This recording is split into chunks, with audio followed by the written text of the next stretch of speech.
이 시간에는 그 아기가 우리에게 낳고라는 제목을 가지고 함께 말씀을 나누도록 하겠습니다. 성경에서 말하는 모든 절기가 사실 의미가 있습니다. 유대인들에게만 국한되는 그런 절기가 있고 또 우리가 그 중에 의미 있는 절기들을 추출해서 또 우리가 이 시대에도 지키는 절기가 있는데 그 모든 절기가 다 하나님께서 우리에게 주신 절기로 다 의미가 있고 기쁨으로 또 그 절기들을 나야 하죠. 그런데 우리가 성탄절을 참 기쁨으로 지내고 있는데 그 기뻐해야 할 만한 그런 이유가 있습니다. 오늘 본문 2절의 말씀을 보면 이런 말씀이 있어요. 흑암에 행하던 백성이 큰 빛을 보고 사망의 그늘진 땅에 거주하던 자에게 빛이 비치도다. 이것이 저희의 처지입니다. 우리는 이 본문의 말씀처럼 흑암을 걷고 있어요. 그리고 영적 사망으로 귀결될 인생을 살아가고 있습니다. 그런데 그 소망 없는 인생에 빛이 비추었다라고 얘기해요. 여러분, 서광이 비춘다라고 얘기하는 건 어떤 얘기입니까? 희망이 생겼다라는 얘기죠. 희망이 생겨난다. 그러니까 빛이 비추었다는 것은 곧 예수 그리스도를 상징하지만 또 어둠과 흑암 가운데 있는 그 백성에게 소망이 생겼다. 이런 의미로도 우리가 들을 수가 있는 것이죠. 그래서 우리는 기뻐할 수 있습니다. 아무것도 보이지 않는 흑암, 여기가 목적지인지 또 내가 반대로 가고 있는지도 분간할 수 없는 그런 흑암 속을 걷고 있던 우리들의 인생. 그런데 그렇게 수고하는 게 의미가 있냐? 그게 아니라는 거예요. 어차피 영적이고 육적인 사망 가운데 우리가 내던져질 인생이었다는 거예요. 그런데 우리에게 소망이 비춘 날, 바로 우리가 성탄절을 그렇게 기념하고 있습니다. 그래서 우리가 엄청나게 기뻐해야 하는 날이에요. 그런데 교회에서 그렇게 말하니까, 또 목사님이 그렇게 말하니까, 또 내 주변 사람들이 그렇게 즐겁게 보내고 있으니까 그렇게 그냥 떠밀려가듯 기뻐해야 하는 절기지라고 생각하며 살아가는 분들이 있어요. 그런데 그분들의 마음 가운데 이런 의문이 들 것 같아요. 도대체 얼마나 기뻐해야 돼? 이런 생각이죠. 나는 별로 기쁘지 않은데 억지로 기뻐하는 것 아닌가? 주변에서 자꾸 나를 밀어내니까 내가 기뻐할 수밖에 없는 지경으로 가는 것 아닌가? 억지로라도 그런 척 해야 되는 것 아닌가? 밖에 나가면 세상에 즐거울 게 많죠. 그러니까 밖에 나가면 어색하지 않은데 꼭 교회에 와서 성탄절을 기념하자 하면 어색한 거예요. 이게 뭔 의미가 있는지, 도대체 얼마나 기뻐해야 되는지. 인생들은 사실 보이지 않는 영적인 일들에 대해서는 무지할 수밖에 없습니다. 그래서 죄가 뭔지, 사탄이 뭔지, 또 우리가 죄를 짓고 불순종했을 때에 하나님의 심판을 받고 가게 될 영원한 형벌의 자리가 어떤 곳인지, 또 하나님께서 우리를 위해 순종한 백성들을 위해 예비하여 놓으신 영원한 복락의 세상이 어떤 곳인지 사실 우리가 보지 않기 때문에 의식하고 살아가기가 사실 어렵습니다. 그래서 하나님은 역사 속의 실제적인 상황 안에서 예언을 주시면서 그것들을 느낄 수 있게 우리에게 배려를 해주시는 모습들이 있어요. 그래서 하나님께서 이 세상의 역사들을 또 이 세상의 그런 일들을 많이 이용하시는데, 예를 들면 이런 거예요. 하나님과 우리와의 언약이라는 도구를 통해서 하나가 됩니다. 그죠? 근데 그 언약이 체결되는 과정은 고대 근동 땅에서 언약이 체결되었던 그 과정을 하나님께서 그대로 따라 주시고 계셔요. 왜냐하면 그래야 이스라엘 백성들이 이 언약에 대한 개념을 명확히 이해할 수 있을 테니까. 또 어떻습니까? 전쟁에서 자꾸만 승리하게 하시죠. 하나님을 믿고 전쟁터에 나간 하나님의 백성들이 자꾸만 전쟁에서 승리하게 하세요. 그걸 통해서 하나님께서 보여주시는 바는 하나님이 전능하신 하나님이고 만군의 여호와라는 것을 보여주고 싶으신 거예요. 내가 능력이 있다 아무리 말해도 영적인 하나님의 음성을 백성들이 들을 수도 없고 듣는다 한들 믿는 일이 쉽지 않습니다. 그런데 그런 역사적인 상황, 실제의 일들을 통해서 하나님께서 우리에게 더 잘 이해할 수 있도록 배려해 주신다는 거예요. 오늘 성탄절을 맞이하는 우리들에게 오늘 이 이사야의 예언이 바로 그러한 것이 아닌가 싶어요. 실제의 역사 속에서 하나님께서 메시아에 대한 예언을 숨겨두셨는데 그 상황 속으로 우리가 들어갈 때 도대체 우리가 성탄절을 어떻게 기념해야 되고 어떻게 기뻐해야 되는지 그것을 알 수 있는 그런 힌트, 또 하나님의 배려를 우리가 알 수가 있다는 것입니다. 자, 오늘 이 이사야의 예언은 예수님이 태어나기 한 700여 년 전에 선포된 예언입니다.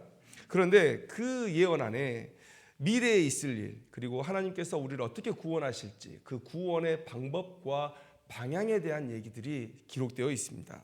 오늘 우리가 이 구원의 예언을 들었던 남유다의 백성들, 그리고 그 구원을 실제 경험했던 남유다 백성들의 그 기쁨을 우리가 함께 공유할 수 있다면 오늘 이 성탄절을 맞이하는 우리의 기쁨이 도대체 어느 정도여야 할지 가늠할 수 있을 것이다 라는 생각을 해봅니다. 그래서 오늘 이 말씀 속으로 들어가서 남유다 백성들이 어떤 기쁨을 누렸을까를 한번 알아보면 좋겠습니다. 자, 역사 속으로 한번 들어가 봅니다. 자, 이사야가 이 예언을 했던 그 시대의 배경을 우리가 알 필요가 있습니다. 이사야는 읽어보면요, 남유다를 상대로 주로 예언을 했지만 이 대선지서라고 이 분량이 엄청나게 많지 않습니까? 온 열방을 향해서 예언을 한 사람이에요. 근데 주된 대상이 남유다입니다. 그런데 이 시대의 상황이 어떻냐면 북쪽에는요, 갈대아 땅에 아수르라는 나라가 매우 강력하게 자리를 잡고 있었어요. 그리고 그 밑에 아람이라는 나라가 있었고요. 그다음에 그 왼쪽에 북이스라엘이 있었고 그 남쪽에 남유다가 있었죠. 그리고 저 남쪽에는 이집트가 있었을 것입니다. 그런데 아수르가 잠깐 힘이 빠졌을 때 북이스라엘과 아람이 조금 강력해졌어요. 그러다 보니까 우리가 굳이 이 아수르를 섬기면서 이렇게 고생할 필요가 있느냐 하고 둘이서 연합을 해서 아수르를 칠 계획을 세웁니다. 그래서 이 남유다에게 요청을 해요. 우리 함께 연합해서 아수르를 한번 쳐보자. 그런데 이 남유다의 아하스 왕은 곰곰이 고민을 했을 때 아무리 아수르가 약해졌다 하더라도 이 정도로 무너질 나라는 아닌 거예요. 그래서 그 연합에 참여하는 것을 거절합니다. 그러니까 이들이 이제 화가 났겠죠. 그래서 남유다를 쳐들어옵니다. 아람과 북이스라엘의 연합군이 남유다를 쳐들어오는데 그렇게 북쪽에서 막 공격을 받으니까 모든 전력들이 다 북쪽으로 쏠릴 거 아니에요.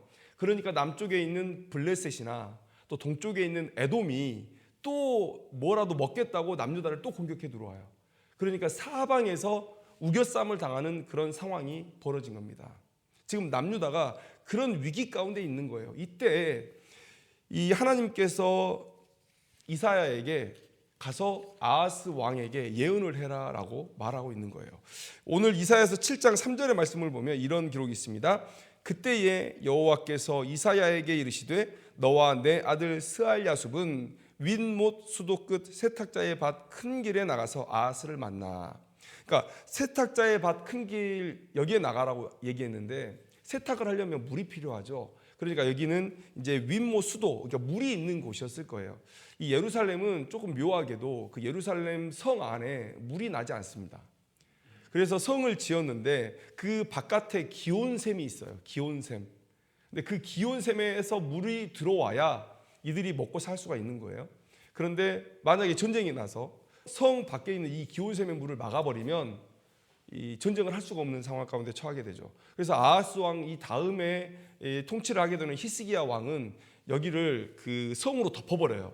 그래서 그 기온샘을 아무도 공격하거나 막지 못하도록. 그런데 아하스 왕 때는 아직 그런 위장 시설이 없던 때입니다. 지키는 보호 시설이 없던 때예요.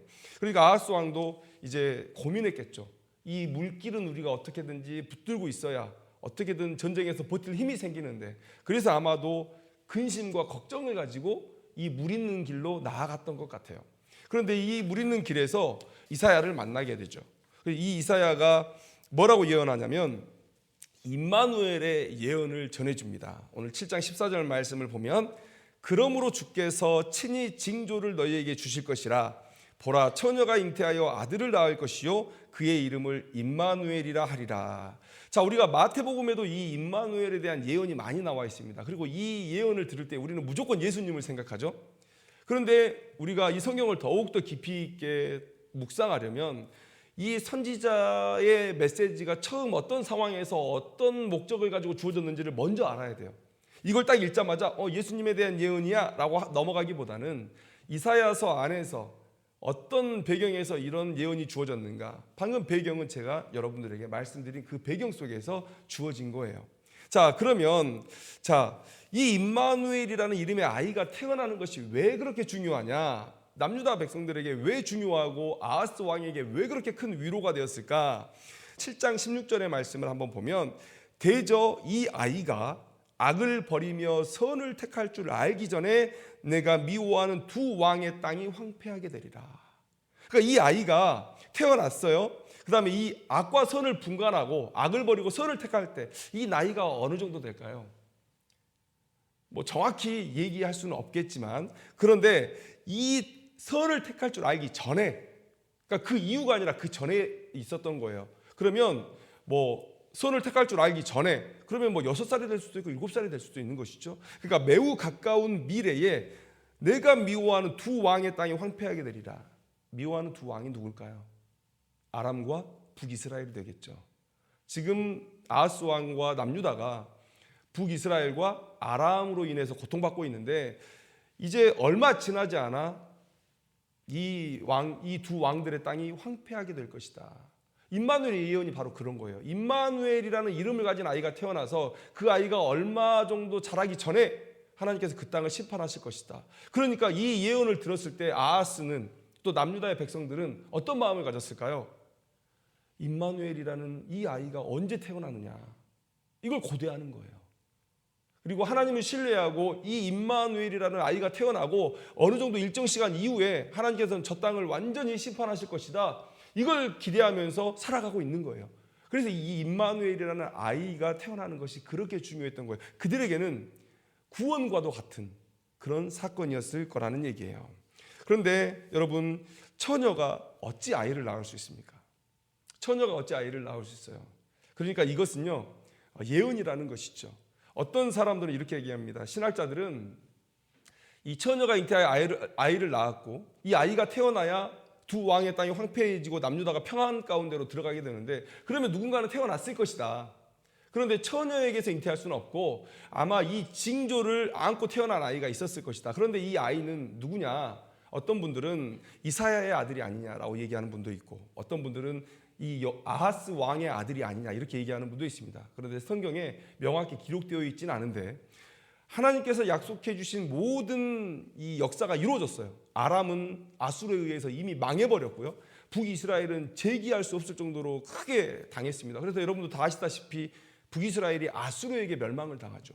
그러니까 두 나라가 아수르라는 나라에 완전히 멸망을 당해버려요. 그런 지경에 가게 되는데, 이 예언이 성취되었다는 것을 볼 때 임마누엘로 예언된 이 아이는 태어났고, 그리고 이것이 징조가 되어서 하나님의 역사, 구원의 일들이 성취되었던 것이다. 우리는 이것을 알 수 있는 것이죠. 자, 그렇다면 이 예언 속에서 남유다 백성들이 누렸을 기쁨은 어떤 것이었을까? 한번 여러분 생각해 보세요. 이 상황 속으로 한번 들어가서 한번 생각해 보자는 거예요. 말씀드렸지만 얼마나 이 임마누엘의 아이가 태어나는 것을 고대했을까? 한번 생각해 보십시오. 그리고 그 아기의 태어남은 그들에게 얼마나 큰 기쁨의 좋은 소식이었을까? 하나님께서 예언하셨던 그 아이가 태어났다. 그 징조의 아이가 태어났다라는 거예요. 그런데 이 예언의 성취가 700년 이후에 일어날 일의 예언이었다라는 거예요. 이 임마누엘의 징조가 사실은 불과 얼마 뒤에 일어날 그 남유다의 평강을 위한 예언, 그것만이 아니라 700년 이후를 궁극적으로 바라보고 있는 예언이었다라는 것을 오늘 우리 본문에서 우리에게 말씀해 주고 있다는 거예요. 한번 들어가 볼까요? 6절이 중요합니다. 6절이. 이 7장에 나오는 임마누엘의 예언이 9장에서 좀 더 구체화되고 있는데, 이 6절의 말씀을 한번 보세요. 이는 한 아기가 우리에게 낳고, 이 아기는 임마누엘입니다. 이 한 아들을 우리에게 주신 바 되었는데 그의 어깨에는 정사를 메었다. 영어로 말하면 거버먼트라고 그래요. 거버먼트. 그러니까 우리가 정부를 얘기할 때 거버먼트라는 단어를 쓰죠. 그러니까 정권, 권세, 권위, 힘, 통치, 이런 단어를 쓰는 거예요. 그러니까 통치자로서 이 아이가 우리에게 온다는 거예요. 그 다음에 뭡니까? 그의 이름은 기묘자라 모사라. 그러니까 영어로는 원더풀 카운셀러라고 얘기하고 있어요. 기묘한 모사, 기묘한 모사. 우리 인생의 조언자, 인도자, 충고자, 뭐 교사, 이런 분으로 우리 가운데 오신다는 거예요. 그런데 이제는 부인할 수 없는 얘기가 나옵니다. 전능하신 하나님이라는 거예요. 태어날 아이가, 육신을 입고 태어날 임마누엘이라는 아이가 하나님이라는 거예요. 전능하신 하나님이라. 그리고 영존하시는 아버지라. 이 호칭을 누구에게만 붙일 수 있습니까? 성부 하나님께만 붙일 수 있는 이 호칭을 안고 태어나는 아이가 있다는 거예요. 그리고 평강의 왕이라. 그런데 7절 말씀을 보면 이 평강이 어느 정도의 평강이냐? 7절을 보시면 그 정사와 평강의 더함이 무궁하다는 거예요. 끝이 없는 평강이라는 거예요. 또 다윗의 왕좌와 그의 나라에 군림하여 그 나라를 굳게 세우고 지금 이후로 영원히 정의와 공의로 그것을 보존하실 것이라. 그러니까 한 아이가 이 땅 가운데 오는데 그 아이가 평강의 왕으로 이 땅 가운데 오는 거예요. 그런데 그 평강이 잠깐의 평강이 아니라 영원한 평강이에요. 정의와 공의를 세우는 영원한 평강 가운데로 자기 백성들을 이끌어갈 왕이라는 거예요. 여러분, 남유다만 우리가 생각할 때 그들이 누렸던 평강은 오래가지 않았습니다. 만약에 이 예언을 남유다라는 나라에 국한시키려고 하면 맞지 않아요. 왜냐하면 여러분도 아시다시피 586년에 남유다도 멸망합니다. 바벨론이라는 나라에 멸망을 해요. 불과 140년 늦게 망한 것 뿐이에요. 근데 이걸 영원하고 무궁하다는 표현을 쓸 수 있습니까? 없죠. 임마누엘의 예언을 들었을 때에 임마누엘 남유다의 평강을 위해서 온 징조의 아들 이렇게 생각할 수 있지만 좀 더 구체화되었을 때에 이 아기는 어떤 아기입니까? 영원한 하나님의 나라를 위해서 이 땅 가운데 오는 거예요. 그래서 이 9장에서 더욱 구체화되는 것은 무엇입니까? 하나님의 아들로 오시는 예수 그리스도 메시아를 예언하고 있는 말씀이다라는 거예요. 여러분, 우리가 그 사실을 알아야 되는 것이죠. 이 호칭에, 이 묘사에 어울릴 분은 예수 그리스도밖에 없다는 거예요. 여러분, 제가 말씀을 전하는 서두에 9장 2절 말씀을 읽어드렸습니다. 흑암에 해가 너 백성이 큰 빛을 보고 사망의 그늘 땅에 거주하던 자에게 빛이 비치도다. 얼마나 비참한 인생이었어요. 예수님이 계시지 않는다면 여러분, 우리가 이 세상에서 왜 이렇게 살려고 아둥바둥합니까? 우리가 하나님으로부터 사명받은 자가 아니라면 여러분, 자살하는 사람을 욕할 수가 없어요. 우리가 맨날 입에 달고 하는 말이 뭡니까? 사는 게 고생이라고. 여러분, 오늘 이 말씀 속에서 이 흑암에서 걷고 그리고 사망의 그늘진 땅에 거주하던 자에게 빛이 비추이는 거예요. 소망이 생기는 건데 바로 메시아 하나님의 아들로 인해서 우리에게 생기고 있다라는 것이에요. 여러분, 이 남유다 백성들이 얼마나 기뻐했을까를 한번 생각해 보세요. 일제 해방의 날에 일본이 무너졌다는 소식 듣고 일본 사람들 막 자기 재산, 자기 짐 가지고 막 며칠 전부터 도망가고, 무슨 일이야? 무슨 일이 벌어진 거야? 왜 쟤네들이 저렇게 일본으로 도망가는 거야? 그랬더니 나중에 해방의 소식이 다 전해집니다. 많은 사람들이 밖에 나와가지고 갖고 있던 뭐 태극기를 휘두르고, 태극기 없는 사람들은 그 무명 치마라도 흔들면서 이 기쁨을 표현했다는 거 아니에요. 여러분, 또 한국전쟁 때는 어땠습니까? 북한군들이 물러가고 남한군들이 들어오고 미군들이 들어와서 이제 민주적인 삶이 보장되었을 때 그들이 전부 다 거리에 뛰쳐나와가지고 깃발 흔들면서, 손을 흔들면서 그들을 환영하는 모습들. 여러분, 우리가 어떤 공사에 입찰을 한다고 생각해 보세요. 1억이면 충분할 공사에 입찰을 하는데 10억 써내는 사람은 없겠죠. 아마도 우리가 표현할 수 있는 극강의 이런 기쁨들을 이미 표현해 놓으신 것 같아요. 남유다가 해방됐어요. 북이스라엘과 아람과 에돔과 블레셋, 그들의 공격을 받던, 그래서 정말 수많은 사람들이 포로로 끌려가는 그런 상황 속에서 북이스라엘로 20만 명이 끌려갔다고 얘기해요. 하나님께서 보내신 선지자로 인해서 그들이 남유다로 보내졌기에 망정이지 20만 명이 쫓겨갔다는 거예요. 20만 명이. 그런 엄청난 압제 속에서 하나님의 역사하심으로 인해서 해방을 맞이한 거예요. 얼마나 기뻤겠습니까? 우리가 일본에게 그렇게 당하지 않았어요. 20만 명씩 포로로 끌려가지 않았습니다. 그런데 자기 동족인 남유다를 그렇게 대했던 거예요. 아람도 그랬다는 거예요. 블레셋도, 에돔도. 그 남유다가 거의 죽기 직전에 그 상황 속에서 두드러 패고 자기들 취할 거 취해갔다는 거예요. 이런 상황 속에서 하나님의 능력으로 그들이 해방을 맞이했다. 평강을 얻었다라는 거예요. 그들의 기쁨이 얼마나 컸을지 한번 생각해 보세요. 끌려갔던 내 자식들이 돌아오고, 가장이 돌아오고, 나라가 굳건히 서가고, 우리를 괴롭혔던 그 나라들은 하나님의 심판으로 멸망을 당하고, 이때 그들이요, 6.25 때요, 일제시대 때요, 아니요, 더 큰 기쁨으로 만세를 들었을 거예요. 한번 상상을 해보시라고요. 그런데 그 예언이 남유다의 평강으로 끝나는 예언이 아니라 우리가 똑같은 처지에 처하고 있다는 거예요. 제가 지난주에 마귀의 권세에 대해서 말씀드렸어요. 우리가 얼마나 비참한 상황 가운데 있는지. 비참으로 떨어져야 거기에서 솟아날 때 그 기쁨도 큰 거라고. 여러분, 마귀의 권세에 눌려서 또 이 세상의 수많은 사람들, 그 마귀의 수하에 들어있는 사람들로 인해서 우리가 고통받고 있잖아요. 힘들잖아요. 영적으로 너무 힘들잖아요. 그런데 하나님께서 이 예수 그리스도의 탄생을 통해서 이 땅에서 하나님의 나라를 세워가시기 시작하시는 거예요. 영원한 하나님의 나라, 하나님의 백성이 정의와 공의 가운데 영원한 평강 가운데 살아갈 수 있는 그 나라를 세워가신다. 그리고 우리도 똑같이 700년 전에 남유다가 받았던 이 예언처럼 이제 우리도 예수님이 다시 오실 그 날을 바라보면서 살아갈 수 있게 된 거예요. 예수님이 이 땅 가운데 오심으로 인해서. 여러분, 이것이 과연 작은 기쁨일 것인가? 우리가 영적인 일에 너무나 무지하기 때문에, 영적인 일을 너무 모르기 때문에 하나님께서 남유다가 처한 그 역사 속에 이 우리가 누려야 할 기쁨이 어떤 것인지를 알도록 그 안에 슬며시 메시아에 대한 예언을 넣어두신 것이죠.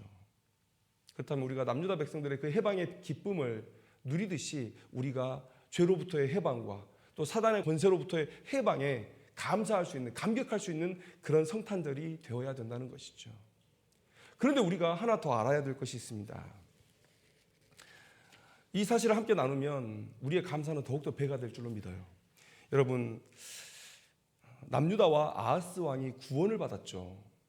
그런데 이 아하스 왕, 또 남유다 백성들은 결코 하나님 앞에 구원받을 만한 백성이 아니었어요. 얼마나 악했는지 모릅니다. 열왕기하 16장에 보면 남유다 백성이 아하스 왕 통치하에서 어떻게 살아가고 있었는지를 기록해주고 있는데, 열왕기하 16장 2절 말씀에 그의 조상 다윗과 같지 아니하여 그의 하나님 여호와 보시기에 정직히 행하지 아니하고, 이렇게 아하스 왕에 대해서 기록하고 있어요. 그런데 다른 건 얘기하지 않겠어요. 우상 숭배하고 이런 거 얘기하지 않겠습니다. 그런데 3절 말씀에 이런 기록이 있어요. 이스라엘 자손 앞에서 쫓아내신 이방 사람의 가증한 일을 따라 자기 아들을 불가운데로 지나가게 하며. 그러니까 열왕들을 표현할 때, 이스라엘의 왕들을 표현할 때 가장 악한 자라고 하면 이 표현을 쓰는 거예요. 자기 아들을 불가운데로 지나가게 한다. 얼마나 우상 숭배가 팽배했고 하나님을 멀리하고 그 우상에 집중하는 그런 시간이었는지, 영적으로 타락한 시간이었는지, 신명기서 18장 10절 말씀에 그의 아들이나 딸을 불가운데로 지나게 하지 말라고 하나님께서 명령하고 계세요. 이방의 오랜 전통이었어요. 하지 말라고 말씀하셨어요. 그걸 대놓고 거역하던 왕이었습니다. 그리고 두 나라의 공격, 이 이사야를 통해서 하나님께서 너희들을 지키실 것이다, 두 왕의 나라를 황폐하게 할 것이다 라는 예언을 주셨잖아요. 그럼 여러분 어떻게 하실 거예요? 그 예언 믿고 다시금 백성들을 하나님 앞으로 불러 모아야죠. 그런데 그 행동을 하지 않습니다. 계속해서 세상의 도움을 찾고 아수르 왕을 쫓아가고 그래요. 하나님께서 아수르를 통해서 두 나라를 멸하시겠다고 말씀하셨어요. 그럼 기다리면 돼요. 그런데 자기의 모든 것을 털어가지고 아수르 왕에게 야부하러 갑니다. 우리 좀 살려주세요. 우리 좀 살려주세요. 할 필요 없는 짓이었어요. 하나님을 믿지 않았습니다. 자신의 재력을 믿었고, 그리고 아수르를 믿었던 거예요. 이런 왕이었어요. 그리고 전쟁에서 이기고 이 두 나라의 위협에서 벗어났을 때 이 아하스 왕이 뭘 한 줄 아십니까? 이 아수르 왕 디글랏빌레셀 3세가 자기 나라로 돌아가기 전에 바삐 올라가가지고 아람의 땅 다메섹, 아람의 수도였던 그 다메섹에서 이 아수르 왕을 만나요. 근데 만나러 가는 중에 다메섹을 보니까 큰 제단이 쌓여 있는데 너무 멋진 거예요. 그동안 아람이 강성했던 이유가 바로 이거였구나. 그리고 나서 이 예루살렘에, 자기가 예루살렘에 도착하기 전에 미리 지어놓으라고 도면을 그려서 보냅니다. 저 초라한 성전 좀 봐라. 저 초라한 성전은 곧 힘없는 여호와를 상징하는 것이고, 이 대단한 다메섹의 제단을 봐라. 이 아람을 강력하게 이끌었던 그 신의 제단이 아니냐. 그래서 오히려 하나님께서 이스라엘을 통해서 주신 이 임마누엘의 예언을 통해서 그들이 승리하게 됐음에도 불구하고 그들은 그 승리를 통해서 더욱더 이방 숭배로 나아가는, 우상 숭배로 나아가는 그런 악한 왕이었어요. 7장 11절에 아하스에게 와서 이사야가 하나님께서 당신에게 징조를 구하라십니다 라고 얘기를 해요. 그런데 아하스가 뭐라고 얘기합니까? 나는 구하지 아니하겠나이다. 나는 여호와를 시험하지 아니하겠나이다. 어찌 보면 되게 믿음 있는 사람의 고백 같죠. 저는 말로만 해도 믿을 수 있습니다. 그렇게 얘기하는 것 같아요. 백부장의 믿음을 보는 것 같아요. 그런데 그 밑에 뭐라고 얘기합니까? 하나님을 괴롭히는 행동이다. 너의 그 행동은 하나님을 괴롭게 하고 있다. 왜 하나님을 괴롭겠어요? 여러분, 세상에 좋은 일들이 많이 일어나죠. 그래서 사람들은 헷갈립니다. 이게 하나님께서 하시는 거야? 아니면 내가 잘한 거야? 아니면 우연히 일어난 일이야? 여러분 맨날 그거 의심하시죠? 믿음 있는 사람은 모든 역사의 주관자는 하나님이신 것을 알고 내게 일어난 모든 일, 그 모든 일을 하나님께 영광을 돌리는 그 사건으로 삼죠. 그런데 믿음 없는 사람, 연약한 사람들은 이거 혹시 우연히 일어난 거 아니야? 이거 내가 잘한 거 아니야? 라고 생각을 하죠. 하나님께서 아하스가 너무 믿음에서 떠나 있으니까, 이런 연약한 믿음이니까 뭔가 잘 되면 다른 나라가 날 도와줘서 잘 됐다고 하고, 뭔가 잘 되면 자기가 잘했다고 하고, 뭔가 잘 되면 이거 우연이야 라고 얘기하고 하나님께 영광을 돌리는 일을 하지 않는 거예요. 하나님을 향한 믿음을 세우는 일을 하지 않는 거예요. 그러니까 하나님께서 오죽했으면 너 징조를 구해봐라. 그거 무엇입니까? 내가 어떻게 하면 믿을래? 얘기해요. 네가 징조를 구하는 대로 내가 응답을 해줄 테니까 그때 내가 하나님인 것을 믿어. 하나님께서 이 말씀 하시는 거거든요. 근데 하나님은 시험하지 않겠다고 거절해요. 아마도 우리가 이 묘사를 짧게 보고 있기 때문에, 이 기록을 짧게 읽고 있기 때문에 전반적인 내용을 그 오해할 만도 하잖아요. 그렇게 짧게 말씀하시면 오해할 만하죠. 아니요. 충분히 그 대화 속에, 그 상황 속에 들어가 보면 아하스의 불신의 태도가 드러난다고 저는 믿습니다. 이런 사람이었어요. 여러분, 구원받을 자격이 하나도 없는 사람이었어요. 그런데 또 이 사람이 아까도 얘기했잖아요. 구원받은 이후에는 또 믿은 대로 살았어요? 그러지도 않았잖아요. 이방에 제단 가가지고 예루살렘 성전보다 더 크게, 더 아름답게 지으라고 했던 사람이죠. 그러니까 구원받을 만한 자격도 없었고, 구원받은 이후에 그가 구원받은 자로서 하나님 앞에 그런 바른 태도도 보이지 않았고, 이 아하스 왕의 구원을, 남유다의 구원을 묵상하면서 드는 생각은 뭐냐면 참 우리와 같다라는 생각이에요. 참 우리와 같다. 하나님께서 우리의 지각을 열어주시기 전에는 우리가 구원받아 마땅한 존재인가? 라는 것도 몰랐어요. 우리가 흑암에 살고 있으니까 어디로 가는지도 모르고 가는 거예요. 저기가 멸망인지 생명인지도 모르고 가는 거예요. 그런데 멸망이었어요. 근데 모르고 가요. 그냥 모르고 살아요.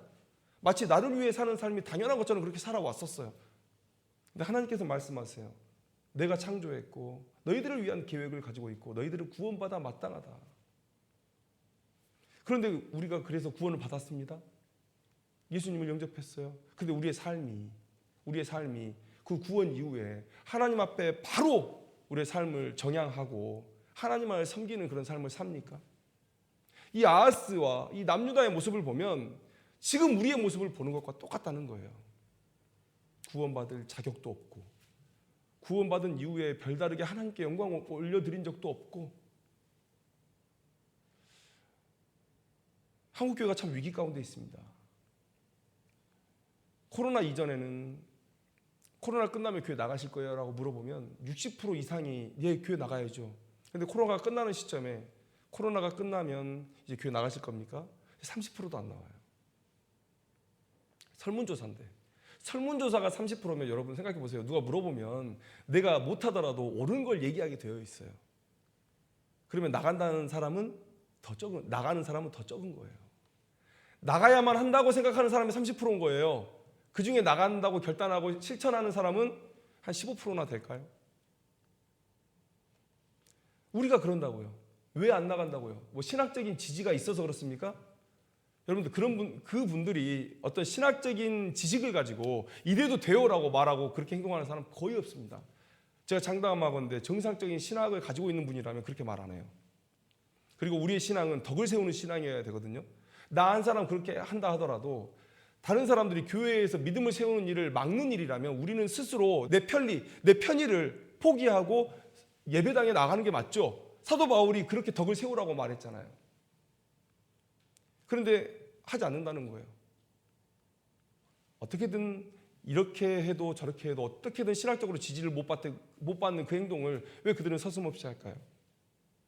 우리가 그런 존재라는 거예요. 구원받은 이후에 마땅히 올려드려야 할 영광도 하나님 앞에 올려드리지 못하는, 그래서 우리는 구원받기 전에도 은혜로 살고 구원받은 이후에도 은혜로 산다. 예수님께서 그런 우리를 위해 이 땅 가운데 오신 거예요. 자기를 십자가에 못 박을 그 사람들을 바라보시고 오신 거예요. 자기를 로마 군인들의 손에 내던질 그런 사람들을 보시고 오신 거예요. 그런 사람들을 가르치신 거예요. 그런 사람들을 만나려고 3년 동안 쉬지 않고 다니신 거예요. 그렇게 거추장스러운 육신을 입고 그렇게 다니신 거예요. 성탄절이 바로 그러한 날이다. 여러분, 오늘 이 성탄절을 기념하는 예배의 자리에서 우리는 어떤 감정으로 하나님을 만나고 있는지 한번 돌아봤으면 좋겠습니다. 정말 하나님은 우리에게 은혜를 베푸셨어요. 그리고 그 하나님의 사랑이 오늘 임마누엘 예수 그리스도의 탄생을 통해서 우리에게 왔다라는 사실을 여러분들 기억하셨으면 좋겠어요. 하나님의 그 모든 사랑과 그 은혜가 내 것이 되는 그 유일한 길이 바로 예수 그리스도였다. 그분이 오늘 이 땅 가운데 오셨고 우리가 그 날을 기념하고 오늘 예배를 드리고 있다. 이 사실을 깊이 깨닫고 이 기쁨으로 이 성탄절의 감사와 영광을 하나님께 올려드렸으면 좋겠습니다. 그리고 마음껏 기뻐하며 할렐루야를 외칠 수 있는, 하나님을 찬양합시다, 이 할렐루야를 외칠 수 있는 우리들이 되었으면 좋겠습니다. 기도하겠습니다.